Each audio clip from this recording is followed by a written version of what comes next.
TAFA is a Christian-based organization, which is important to us, and it's an environment where students can come and learn from professionals in the areas that they're interested in and come socialize with other like-minded individuals and just relax and have fun.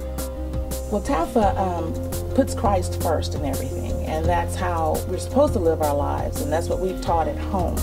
And so basically TAFA reinforced what we've been teaching at home.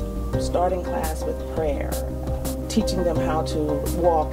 They decide to go into fine arts, which can be a very secular business, how to walk in grace, but with Christ as the center. Letting them know that it's a different world out there and how they would have to know who they are in Christ. TAFA can either supplement or reinforce what you do at home.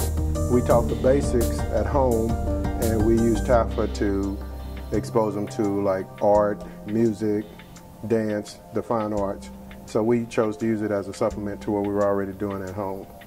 It's given my daughter a wonderful experience and exposure in the fine arts, and she was instructed by people who have worked in this professionally. I think it's just a wonderful place and organization that really focuses on the kids and helping them to know who they are.